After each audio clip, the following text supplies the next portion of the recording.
Hello, my name is Jeremy Barnes, and today I'm going to do a review for the Moon Knight series from Marvel Studios on Disney Plus. And I'm repping my Moon Knight shirt right here. Um, this is actually my favorite Marvel Disney Plus show, mostly because I would say that it's the most consistent of all the shows they put out so far, but also, in my opinion, it's just really good. Um, it starts out mostly as a psychological thriller, and then it turns more into a standard superhero adventure, and then it kind of ends with a bit of a mixture between the two. Um, and I kind of like that mixture that they ended with. I definitely think it could have been better or made a little bit more clear on like what was going on. There's a lot of stuff in the show that is kind of up for interpretation, I think. But I have a pretty good sense on like what I believe to be true and not true about the events of the show, but I'll talk about that later in the like spoiler section of my review. So it will be spoiler free in the beginning, and kind of just talking about the basic things about the show, and then I'll go into more specifics at the end. Um, the psychological thriller part of the show is by far the most interesting part of it. The superhero stuff, in my opinion, was kind of like mid, but the cool thing about it was the whole Egyptian mythology side of things and all of that stuff was really cool. And it made me want to do like more research outside of the show to find out more about that type of stuff. Um, to the point that I even made a whole like Egyptian god family tree, which was pretty fun to do. In the show, they also have a bit of horror elements, which was, I would say, like pretty much almost the introduction of horror in the MCU. There was a tiny bit, I think, in WandaVision. So I guess that was really the introduction, but this one kind of delved a little bit more into it, and that led straight into Doctor Strange and the Multiverse of Madness, which like really went for the horror. Um, and all that stuff was really really well done in my opinion here in the show. So that was really cool as well. I would say this show has a lot of great characters and a good story. The story I feel like kind of faltered a little bit because it unfortunately didn't really set in until the very second to last episode, the penultimate episode. Um, because that story kind of gives the backstory, which in the beginning we're kind of discovering things kind of at the same way as one of the characters, Stephen Grant, is discovering things. But there's a whole another character who already knew about all of this stuff, but we don't see that stuff until the fifth episode. And it's because he's a pretty closed off character, so even like the people that are close to him don't even know about his real life. um so I guess it kind of made sense that they did it like that, but because of that I feel like a lot of people might have been a little bit bored in the beginning or just not as invested or interested in the show. I was personally, because I liked the whole mystery aspect, but I think a lot of people maybe didn't or aren't really into that type of thing. um This show also deals with dissociative identity disorder, and that's kind of what I was talking about. So Stephen Grant is I would say like the lead of the show because that's who we start with and kind of end with. But he's only one persona of this man that is the lead character of the show, and the other persona that we see the most of is Mark Spector. But they're two people in the same body, so those are two identities of the same person. Um, and I would say that the handling of dissociative identity disorder was done in an interesting way. And I feel like from an outside view, like I don't know anything about it, it seemed like it was done also very respectfully. Um, but obviously, because it is entertainment, I do think they probably made some, choices that were for entertainment, like to be entertaining. And I think that made up for the lack of the backstory that they had early on, for me, because I thought I think that that type of stuff is really interesting, the psychology of people in general. So I think that all was done really, really well. So I guess I'll start with the characters. So like I said, Stephen Grant is pretty much the lead of the show. He's a sweet, funny persona of the lead character. He has a more kind of like awkwardness to him than the other persona. But he's like kind of really charming in a way as well. And I have to point out Oscar Isaac's performance of all of the different variations of this character in the show. And yeah, he did a phenomenal job. His acting was spot on, A plus. He managed to capture the neurosis of this Stephen Grant character because in the beginning he starts off with a like he believes that he has a sleeping disorder, even though it's not really the sleeping disorder, it's his dissociative identity disorder that is causing his problems, but he doesn't know that he has that. So he just thinks that it's like that he's crazy, and because of that, he can't really sleep. So that's what he thinks it is in the beginning, and it makes him like really kind of on edge in the beginning. But as he starts learning things, he kind of like calms down throughout the show. But this show also has to do with Egyptian mythology, and the main Egyptian god in the show is Khonshu, the god of the moon. And Khonshu's avatar in the show is this man, Stephen Grant and Mark Spector. So Oscar Isaac actually plays him as well in a part of the show, and I think he captured the seriousness of that Khonshu Egyptian god character very well as well. And Mark Spector is a very tragic character, and Oscar Isaac, I think, captured the heartbreak of him very well. And then in the very ending, we see a final personality, but I'm not gonna say that now on who it is because that is something to discover in the show.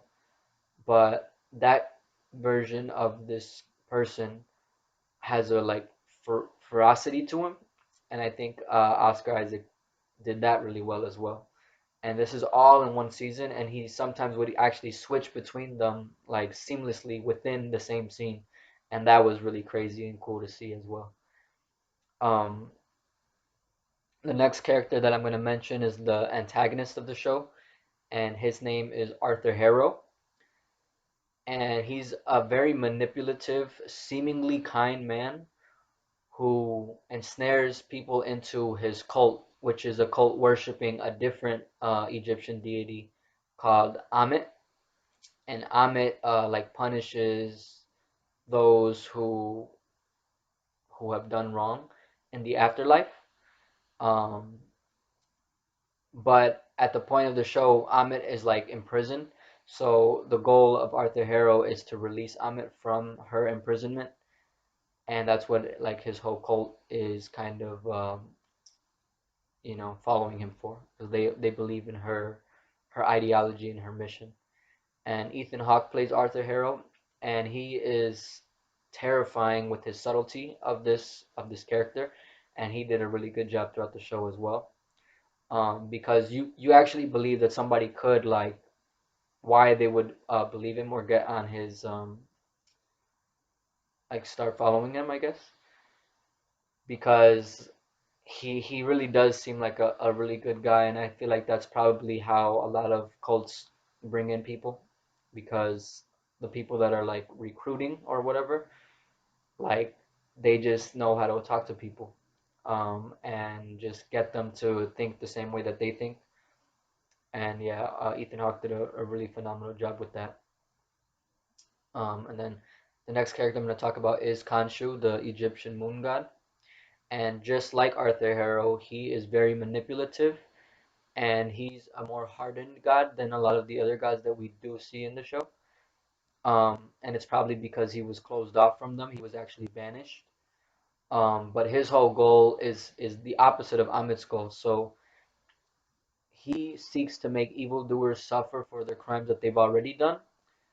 And that's why he calls his avatar the Fist of Vengeance because they're avenging any wrongdoings that were done before. And in his mind, he um, inflicts true justice, whereas what Ammit is wants to do and which he disagrees with is to punish people before they've even committed a crime in a lot of cases. So Ammit like judges people with scales, which is part of the Egyptian mythology, where you balance a feather against the heart of a person. And if the heart, if it's not balanced, basically, then that means that the person is gonna go and like suffer in the afterlife, and they're not gonna go to the Egyptian version of heaven, which is called the field of reeds. So they get trapped in something called the dua, and um, yeah, so that's where like the main conflict comes from. It's the followers of Khonshu, which is really just Mark Spector, or his avatar, and then the followers of Ammit. Um, so if the scales don't balance, Ammit just immediately kills the person, and she judges them based off their whole life. So if they have done something in the past that is not good, then they get killed. But even if they haven't done anything bad in the past, but will do something bad in the future, because everything is like predetermined, then she kills them too. So that's the part that both Kanshu and his avatar do not agree with. So that's why they want to stop it. Um,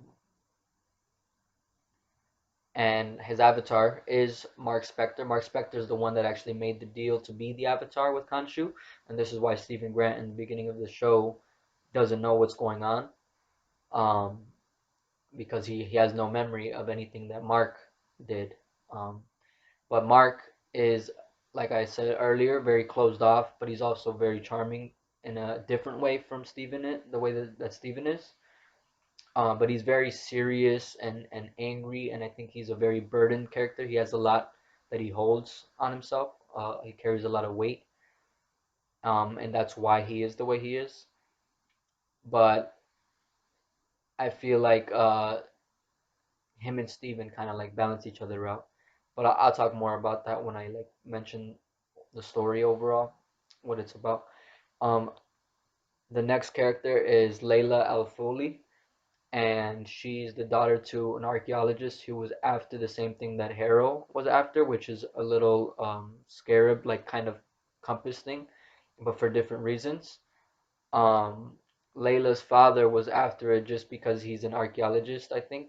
Um, so just for historical reasons, but he didn't know like what it actually was, I don't think. But Harrow knows that it actually leads to Ammit's tomb. Um, and Layla is also, we find out, the wife to Mark Spector. And I wouldn't say that that's like a huge spoiler, so that's why I'm telling you now. Um, but when we first meet her, she meets Steven, who has no idea who she is.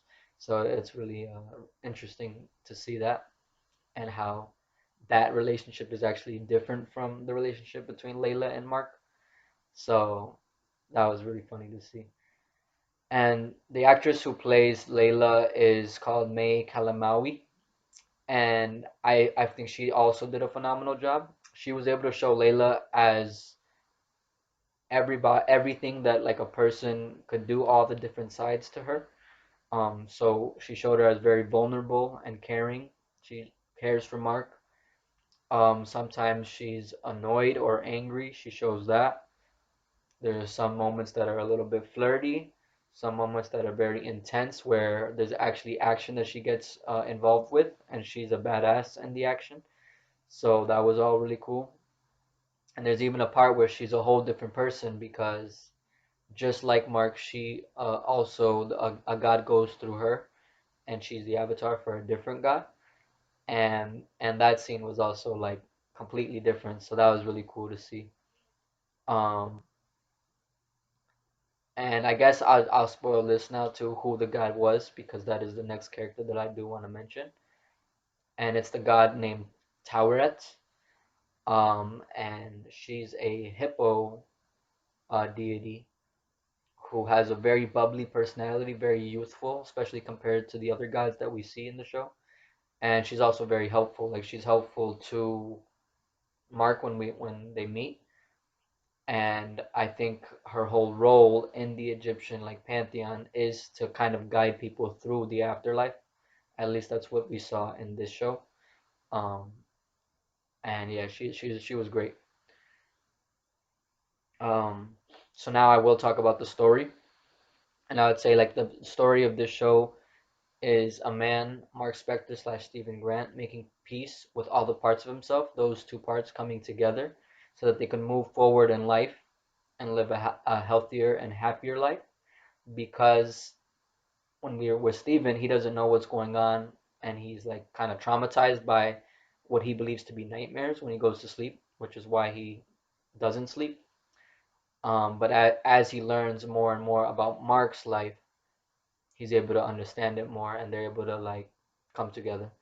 So I think that story was really cool, but because we didn't see a lot of Mark's stuff until the very end, um, it is something that like people have to stay with the show in order to get on board with or to even see. In a lot of cases, like if you didn't make it to the end, you never even see that side of the story. It's more about like kind of the plot, which a lot of superhero movies are about. Um, but the good thing that I've liked about these Disney Plus shows is that they are less about plot and more about character. And this show is about the character of Mark Spector and Stephen Grant and how they come together and work similarly, differently, the whole thing. So because it kind of goes off of that, I'm going to talk about the themes of the show. Um, and it tackles a lot of heavy themes, mental health in general, but obviously specifically the DID, dissociative identity disorder that I mentioned before. But it also deals with other themes as well, like abusive or toxic relationships. And we see that with Khonshu and Mark, the god and his avatar. And it's also implied a similar relationship like that with another character, but I think that is spoilerish, so I'll talk about that more later.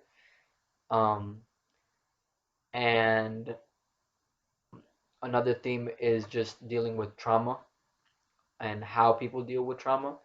And because the dissociative identity disorder has to do with like two different personalities of the same person, we kind of see Mark and Steven deal with their respective trauma or just their shared trauma in different ways, which was really interesting. And Mark, the way he deals with it is through anger, like he's very angry and he kind of lashes out at people or things or kind of closes himself off and like pushes people away.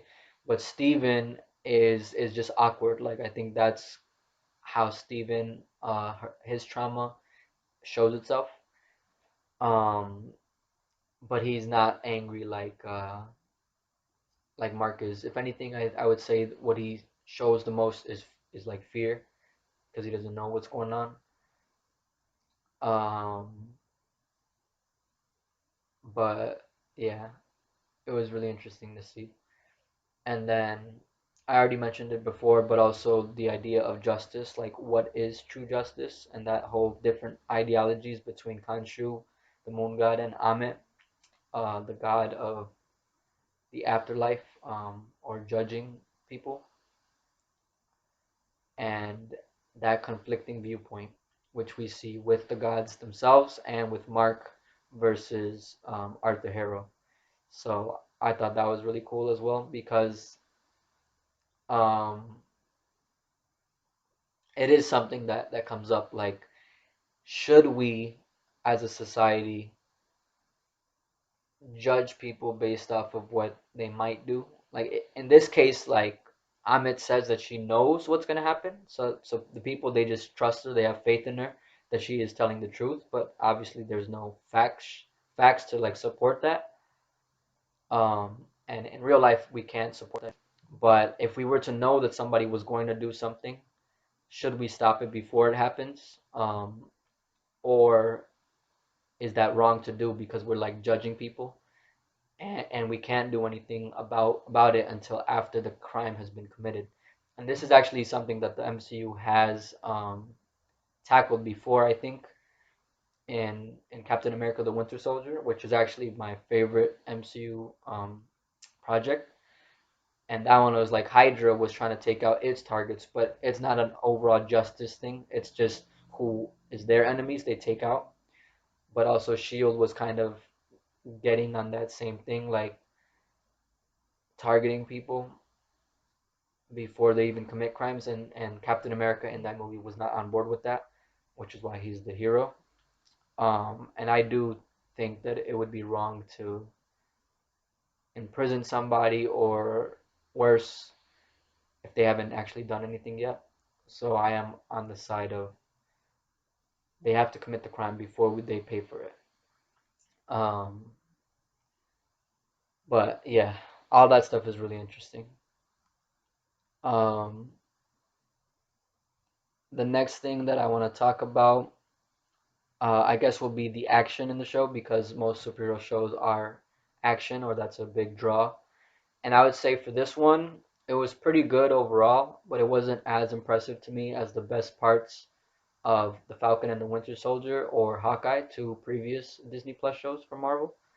Um, like the choreography just wasn't as good, and there wasn't as much like action or fight scenes.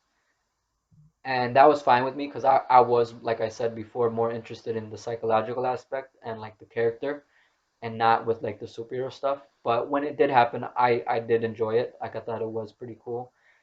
Especially like the costume. Like Moon Knight has a really badass costume. Like, look at this. And they actually built this costume too. It's a real costume. Um, and he actually has two costumes, because Mark has this one, and Steven has his own costume, which is actually the one that's right up here in the corner. It's a suit. Because he's like a British kind of like, fancy sort of dude. When he becomes Moon Knight. Before he's not like that, but I think Moon Knight kind of brings a little bit more confidence out of him. Um, and yeah, that was all. That was really great. Um, the next thing I want to talk about is the music, and I'd say the music in this show was awesome. There are themes in the show like throughout, and early on, like there are subtle cues to themes that become a bigger thing later on, that I didn't notice until I rewatched the show in its entirety, because having that knowledge of the later episodes, when I watched the earlier ones, I was like, oh shit, like they used that same music before. And I'll talk about more like what theme that is that I'm talking about later, because it is spoilerish. But there's also this song called "Man Without Love," which is a song that plays every time Steven would wake up. Like in the first episode, it played I think twice. That's how the show starts with him. And then when he thinks he's dreaming, but he's not sure because it feels real, and it seems like he's gonna die, he like wakes up again, and that song plays again. And I thought that was a really cool way to like reuse that song.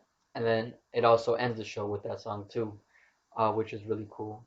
And it kind of plays into Steven's whole idea that he has a sleeping disorder. And I honestly wanted that song to be used in every episode, like at the beginning of every episode, but that was not the case. It was just twice in the first one, and then they used it again at the end. Um, but it was always great, and other songs that they use in the show are also great. But I don't need to like specify them, because I don't think there's any reason to do that. Like, there's no point to it to like explain it in any crazy detail or anything. But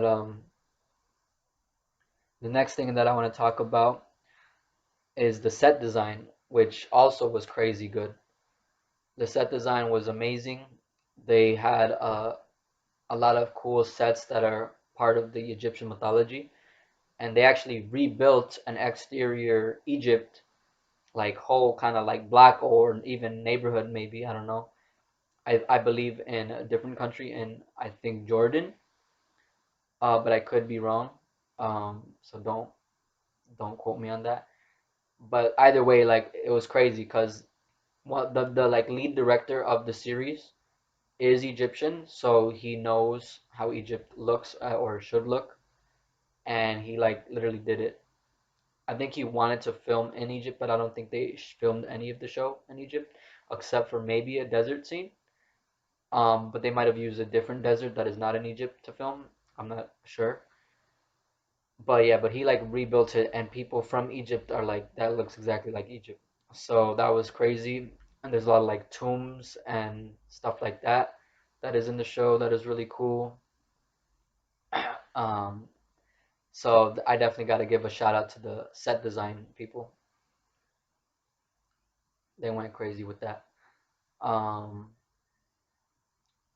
I also want to point out the cinematography. Cinematography was really good.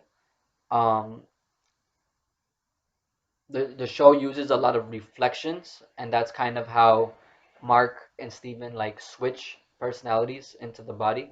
It's through reflections. So like if Steven is in the body currently, we see Mark through a reflection and he's talking through there. So it's a cool way to have them both like interact actually with each other in the scene and then like switch. And we see a lot of reflections throughout the show because of that use of it for a story reason. But even just the way that it's shot, even when it's not dealing with all that, is really beautiful and crazy. But my favorite shot of the whole show does have to do with the reflection, and that one's actually a reflection with water, where a leaf falls to like the water, but it looks like it falls from the bottom going up, so it's actually like rising, but it's because it's the reflection that we see it through. And that was just a really cool shot. Um, but I'll show you some of my other favorite shots in the show too, just around here. Um, so that's pretty much it for my non-spoiler free review. I would give this show a 9 out of 10 because there was not really any low point for me where I was not interested. The lowest point was probably the second episode, but I was still pretty invested.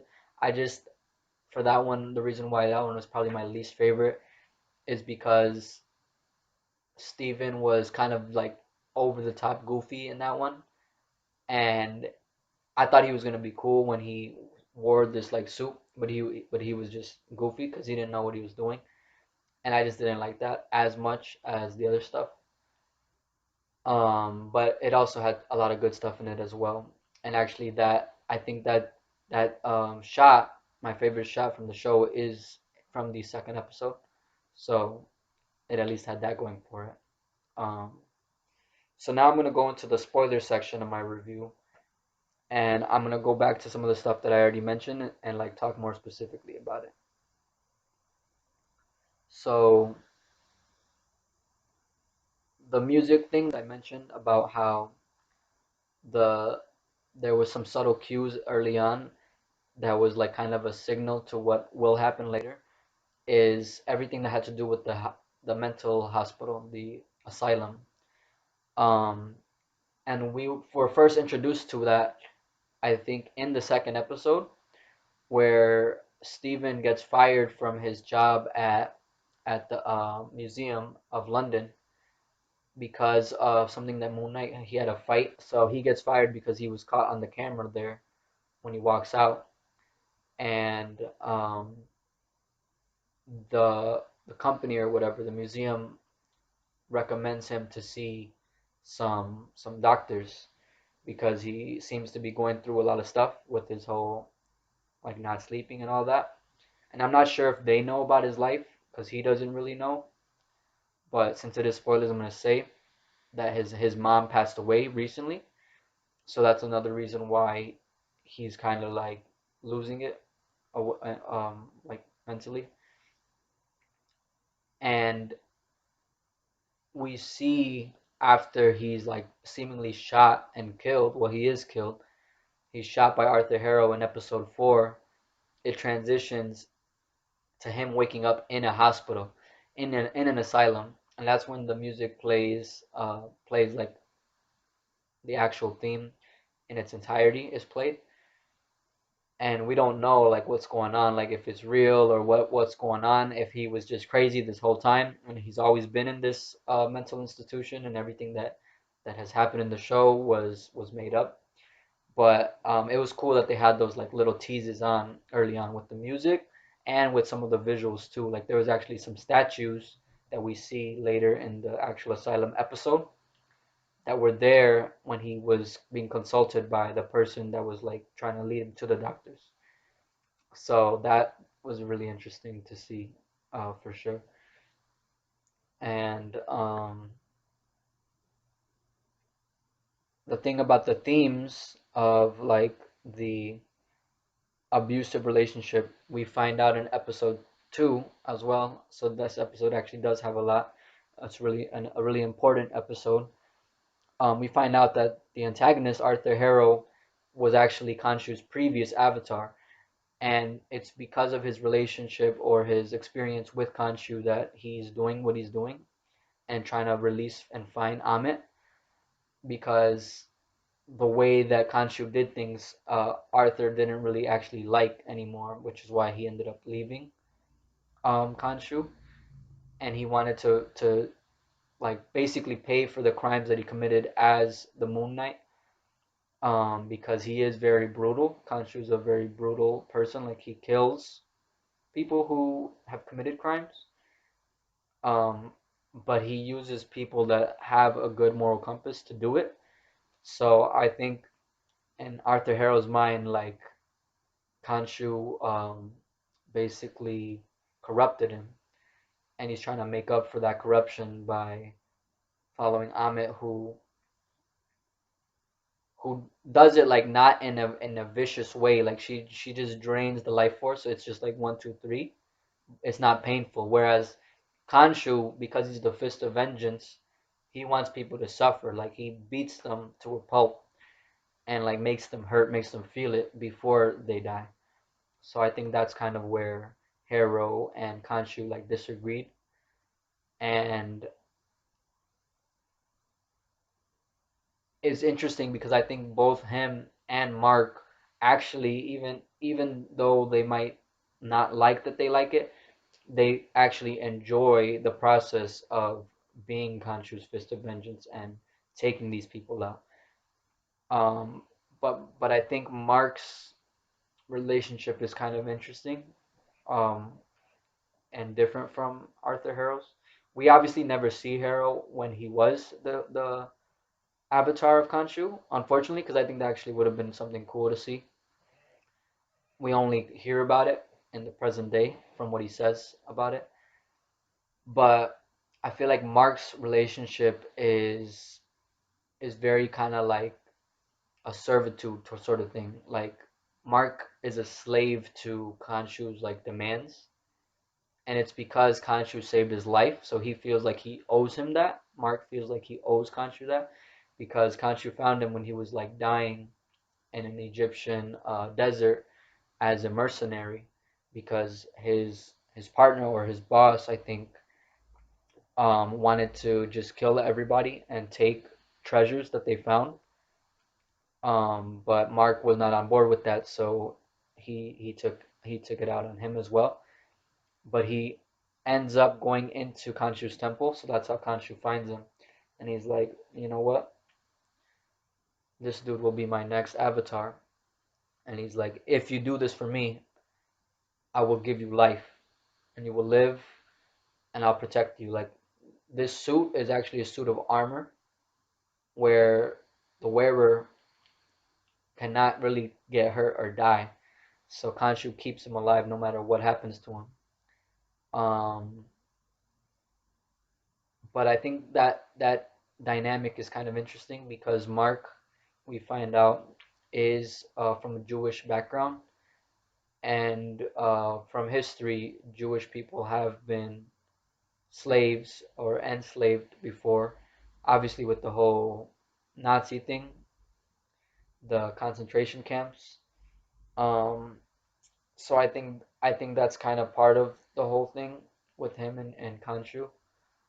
Um, but Mark, I think because of his past, everything that he's done in life, even before becoming Moon Knight, he's done a lot of bad stuff or stuff that he just feels guilty for, that he thinks he deserves to be a slave. Like he obviously doesn't want it, but he feels like um,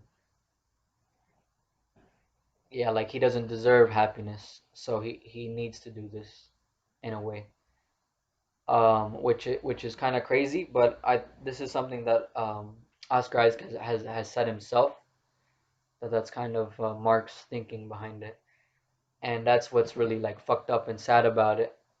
Um, but I think Layla is definitely somebody who is there to show him that he does deserve to be loved, and she is there to love him and like kind of break down those walls. But she, just like Steven in this show, finds out a lot about Mark that she never knew before, even though she married him. And they were actually partners looking for the same thing that Layla's father was looking for, which was the scarab to Ammit's tomb. But Layla didn't know that the whole time Mark's boss or partner is the one that killed her father.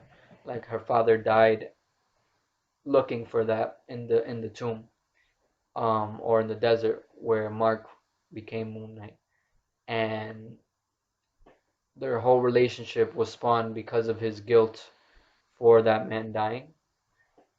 And then he fell in love, I think, through that process of just knowing her and meeting her and working for Khonshu to get the scarab, but he didn't tell her about his life really.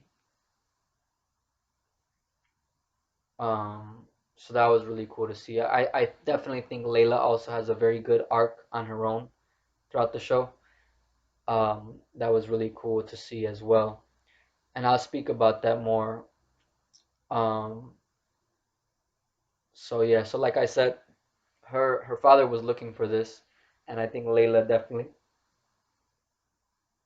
excuse me, followed her in her father's footsteps, and she wanted to continue his mission of what he was doing, and it even like pays more than she would have expected through the Egyptian gods, because she becomes the avatar of Taweret, and Taweret gives her a like costume that is called the Scarlet Scarab, and Layla's father called her his little scarab, and that's what they were looking for. It's like a literal like little scarab that leads to Ammit's tomb. So she kind of becomes who she was always meant to be in this show, which was really cool as well. Um, and then really the only other thing that I have to say about the show are my theories about like what actually is real and not real in the show. So the main thing is that in episode 4, when Mark seemingly dies, we don't know that that's what's happening right away. But we see him, like I said, he wakes up in an asylum watching a movie that was a movie from his childhood, and it's a movie about an Egyptian god. A different one. It's not an. It's not actually not an Egyptian god. I meant to say a moon god, but it's not an Egyptian moon god. It's actually an Aztec moon god.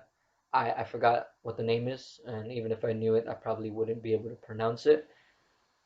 Um, so it makes us question, makes the audience question, like whether anything that we saw in the show before that point was real. Like maybe he was in this asylum, and because he was watching this movie from his childhood, he was just imagining the whole thing in his mind. But what I believe is that the asylum that he's in is the part that is in his mind. Everything that we saw before was real. It did happen in the actual physical world. But when we see the asylum, it's after he was shot from the physical world and he's like dying, and it's a part of the afterlife. It's him kind of transitioning into where he's gonna go in the afterlife, if he's gonna go to the heaven type place, the field of reeds, or if he's gonna be trapped in like a hell, which is the duat.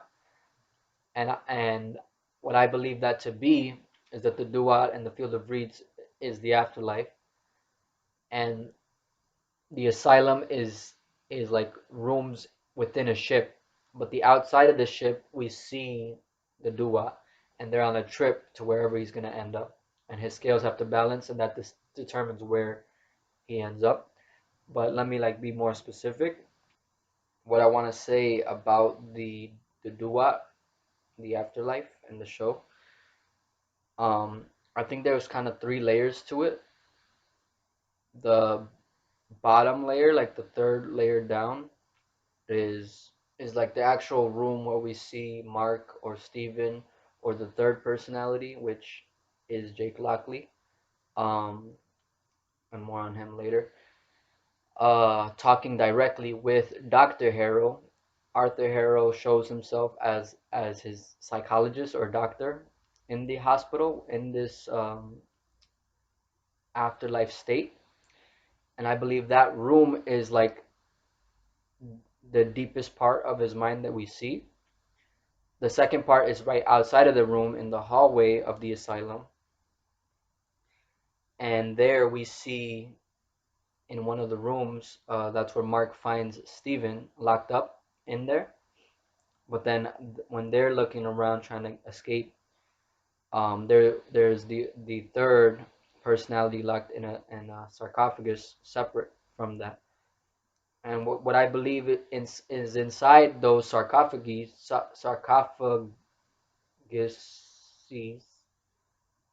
I don't know if that's how you say the plural of sarcophagus, but I believe is the room. So like we see different iterations of the different personalities of Mark, Stephen, Jake interacting with Dr. Harrow, and each one is like them inside their respective sarcophagus. So when they come out of it, that's when they enter the hallway. And then outside of the hallway is the outside of the ship when they're on the ship deck, and that's like the closest level of consciousness to the real world, because that's where we see how Harrow is affecting the real world, or yeah, pretty much. When the souls start going into the dua, because he begins taking or judging their souls, and they are no good, so he sends them directly there. Um, so one thing that I really liked about that episode, other than there's a lot of stuff about the whole asylum thing, is that there's a visual like indications of the different characters. Um, where there are subtle differences in their face or their facial expressions that we could tell who's who. And Jake in those scenes had a busted up nose. I think he's definitely like the roughest of all of them. Mark has that edge to him as well, but I don't think he crosses the line of killing people if he doesn't have to. Whereas Jake is the one that we actually saw in the very beginning, episode one, I believe, when Steven would ship out of consciousness right away, because he would wake up and everybody around him is dead. Originally, I thought, and I think a lot of people thought it was Mark, but it was actually Jake the whole time, I believe. Um, but all of that stuff is really cool. And at the very ending, when Khonshu releases Mark and Steven from like being his avatar, he wakes up back in the hospital, which was really weird to see, because we see him leave the hospital when he's like resurrected, because Leila was able to get Khonshu out of his imprisonment because he was locked in his ushapti by the gods for changing the night sky when he's not supposed to do anything like crazy like that, because it'll tell humans that the gods were real. Um, and in the dua, whatever, it's real. Like we see things that it's real, but then it goes to that asylum scene again, and we're like, what the hell? Like, was it not real? What's going on? But I do think that it is, and I real, because I think Jake also thinks that he was crazy, just like how Steven thought he was crazy in the beginning. And later on, Steven actually thinks he blamed himself for it because his mom told him not to go into a cave that they were going through when it's raining, and it started raining because it would flood. But he didn't think it would be like crazy rain, so he said no, like let's go, don't be a baby about it. And his brother ended up drowning, but his mom like blames him and like hates him for it. So she like abuses him and like doesn't love him anymore after that point. So that's where all of his trauma comes from. And he created Steven as a way to cope with that. And Steven never knew his mom was like that, and he just had a like perfect image of her, like she's amazing, and he thinks that he's calling her on the phone every day. He's not talking to anybody. Um, but Mark shows him the truth finally. Like he doesn't want to. Steven wants to find out. But they're able to see that and work through that together. And because of that, because they're on the same page at the end of that episode, in episode 5, and he makes it to the field of reeds. Um, he ends up leaving to get Steven because Steven actually didn't make it. He fell off as a separate identity. But Mark made it to the field of reeds because he didn't need Steven anymore. But because they work together and they go back and like are resurrected, um, I think that's why Jake was able to kind of release himself from that sarcophagus because he believes that it is real, and I believe that is true as well. And that's why he ends by just like falling back, and he falls back and he wakes up again in his bed, like how the show started, which was really cool. And I think the idea of that, what's going on there, is that he just like changed personalities and ended up back at home. But at that point now, they're all talking to each other. I mean, Mark and Steven are. I don't think they know about Jake. Jake knows about them. Um, but Mark and Steven, like they're in unison. And we find out in the post-credit scene, we see the third personality, Jake Lockley. Um, and he goes to take out Harrow, who was Ammit was imprisoned into his body, where he can't do anything. Like Ammit cannot give Harrow power, so he's like powerless. But they're both like trapped together, I guess, is what happens. Um, but Khonshu wanted Mark to kill the body of Harrow, which would kill both Harrow and the god Ammit. But at that point, Mark doesn't think he needs to, and he's like, "Nah, like fuck you, release me." And it's because of Leila. Like she knows that he's worth more than just being a slave to Kanshu, and he doesn't do it. But the reason why he let um, Mark and Steven free and release them from being his avatar is that he has more personalities and at least one that is down to fucking do whatever and just murder everybody. And this is Jake Lockley. So he finishes the job. He assassinates Arthur Harrow. He takes him out of a mental hospital that he's in because people think that he's crazy because he probably is. His mind is fractured, having this god in his mind, um, and plus all the trauma that he experienced with Khonshu earlier on. Um, so yeah, so that was crazy. That was a cool scene. I don't think I would have liked the finale if it didn't end with that because I was just so confused and I was like, what the fuck is going on? But that scene kind of like it tied everything up, I think, in a nice way, and it leaves room for the future where Mark and Steven could find out about Jake and try to like come to a place where they could agree with him antagonists to each other, which would be very interesting as well. But I don't know what's gonna happen in the future. Um, and I did mention already the costumes, Moon Knight, the two Moon Knight costumes, but I do want to say that the Scarlet Scarab costume is also really cool, the one that Layla gets in the show. I think the colors could be better because it's not really a scarlet color; it was like a golden color. So it doesn't really fit, but it looked cool still. But also just the design of the gods in the show. We see Khonshu, we see Ammit. She's a crocodile god. Khonshu is like a bird god, and we see Taweret, a hippo, and they all wear clothing. Taweret wears like an armored, has an armored look. Excuse me, and so does Ammit, but Khonshu kind of wears like robes. He has like a mummy aesthetic to him, and like it wraps around Mark or whoever that his avatar is, and it's like kind of affect like venom, like the symbiote just kind of coming out of his skin and just wrapping around in a like very magical, mystical way, and that shit was really cool.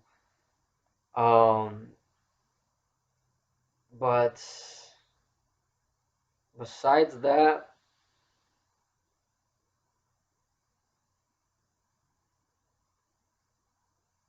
I would say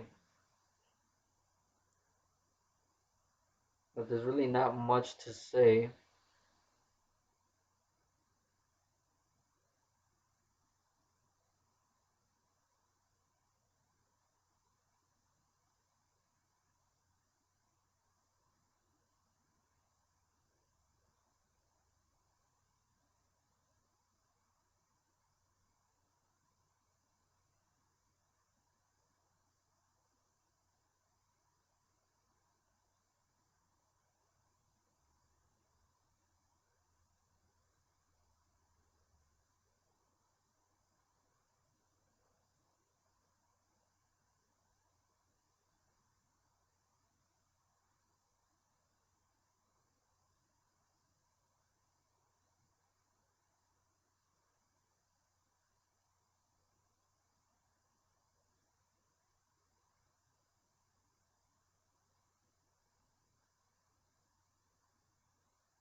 I guess the last thing would be another theory that I had in the show. It was a theory that I came up with after episode 5, but before the finale.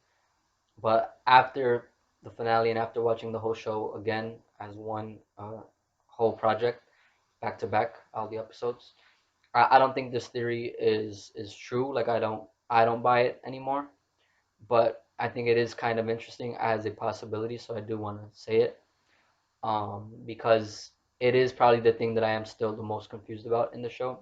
Like everything that I said in my other theory, I'm like I think it's a pretty spot on. Like there's no way, nothing that really kind of makes the theory kind of fall apart. Whereas this one, it's not as solid. So that's why I don't really buy it anymore. But I kind of thought that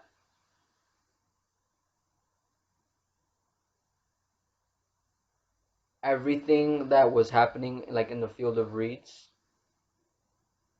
was actually when Mark was dying the first time, like before he became Moon Knight, and that it was kind of like a present day happening while he was dying after Harrow shot him. But so it was that like he was going through the field of reeds again, but some of the stuff that he was seeing was memories from the first time he was dying. So it was like a bit of a mix of the past and present happening at the same time. But I kind of feel like everything in the real world that we saw, like in the beginning of the show, in the physical world, is after his path is traveling through the field of reeds. And I'm gonna tell you like my evidence on why I believe that to be the case. But it is a little bit confusing, so bear with me. So in episode 5, at the end, when he makes it to the field of reeds, I thought that was Mark about to go when he was dying the first time after his previous CEO Bushman killed the whole excavation crew, including with his dad. And before like he agreed to Khonshu to be his avatar, because at that time I believe it's possible that his scales were balanced, because he said that all the stuff that happened with like him and Steven, where he couldn't really control it. Like in the past, he had it down packed. Like he could control when he switched or if he switched between himself and Steven. And this is why Layla didn't even know about Steven before. Um, but it started happening when his mom died, which Mark knew happened, but Steven did not. He thought she was just somewhere else, you know. Um,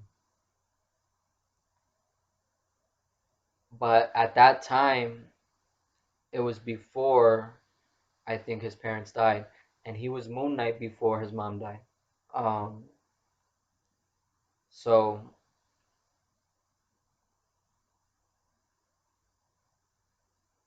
I like I said, I don't really buy this. Like I don't think his scales actually would have been balanced, and it's because I don't think he actually died that time. He was dying, but he didn't actually die until Harrow shot him.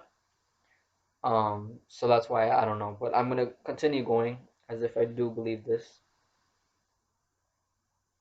Um, so when he's in the field of reeds, he asks Tara to change the direction of the boat to go to the gates of Osiris, and that's like him basically accepting Khonshu's offer to be the Avatar. So like he was about to make it to the field of reeds, but before I saw episode 6, I thought that like him leaving the field of reeds was him not accepting death and wanting to come back to life, and that's him accepting Khonshu's offer. But in episode 6, we see that he just chooses to leave because he wants to save Steven. So it's kind of a different thing. Like he actually just leaves the place, like the actual physical place. It's very kind of like a magical way of happening. Like it's not like a room or anything.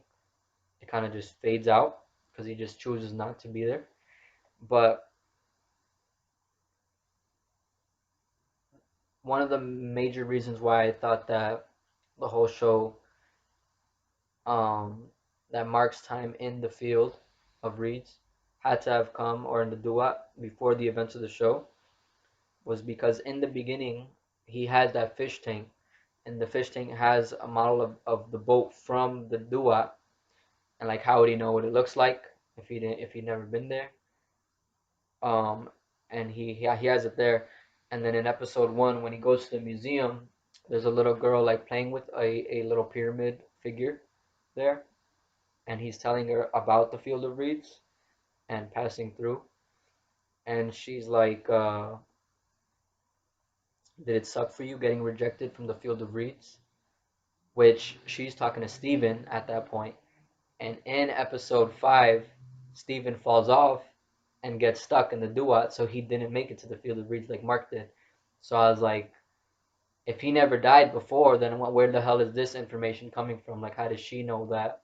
If it's in his mind, how does he know if he never been? So that part, it still seems like kind of like it is a possibility that that field of reeds thing did happen before this scene with this girl, because otherwise it doesn't really make sense. But it could be kind of a thing where Mark and Steven are kind of like in a time loop where that did happen, but then he went back, and it just keeps happening, kind of like Loki's whole idea with the timeline.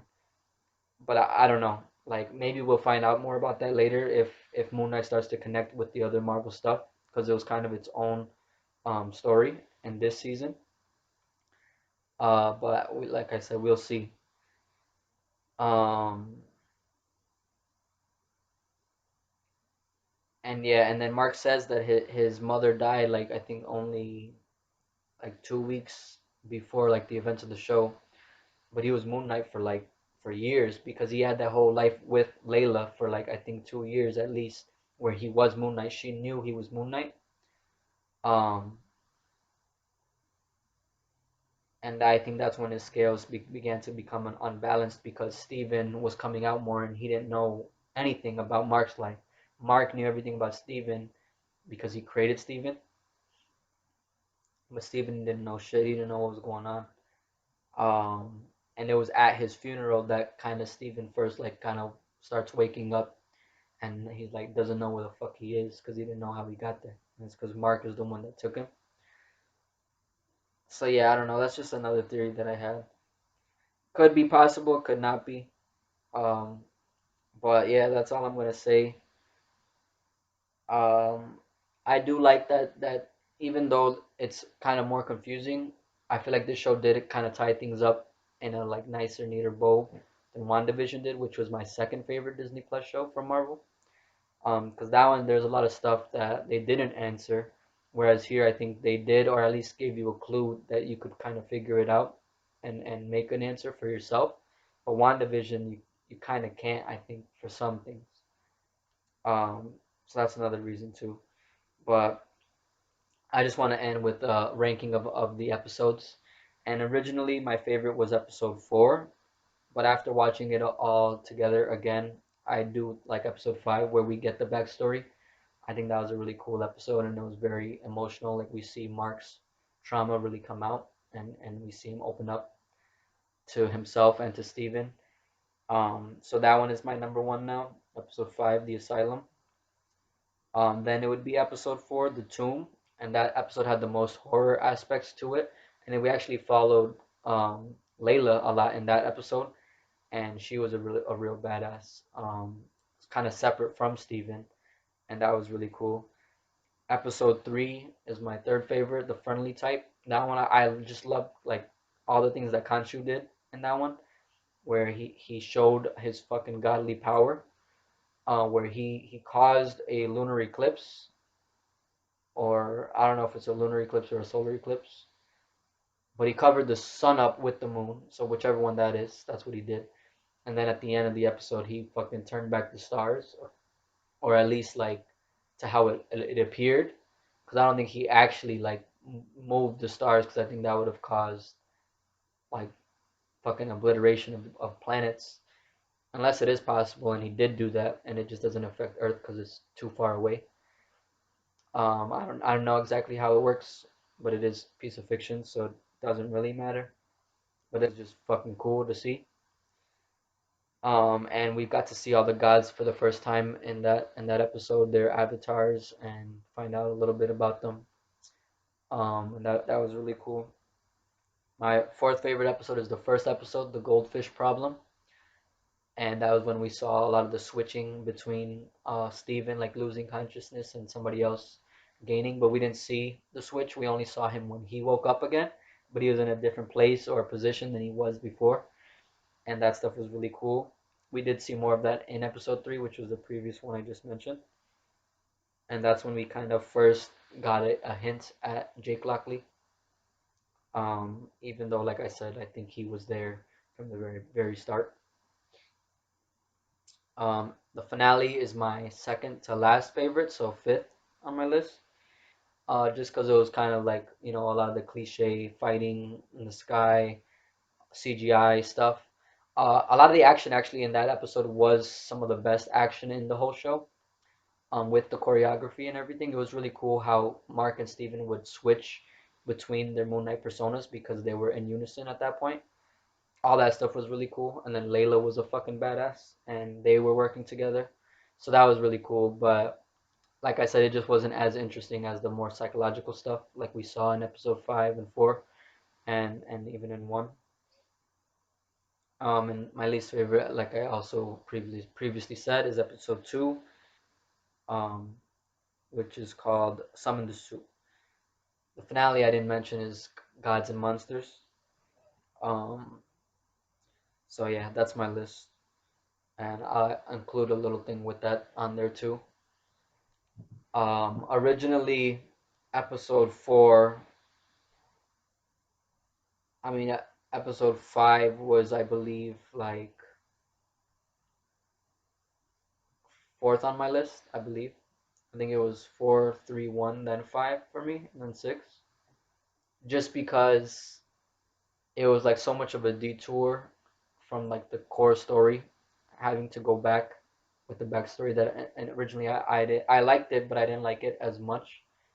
But I think I developed a greater appreciation for it now that I rewatched the show again.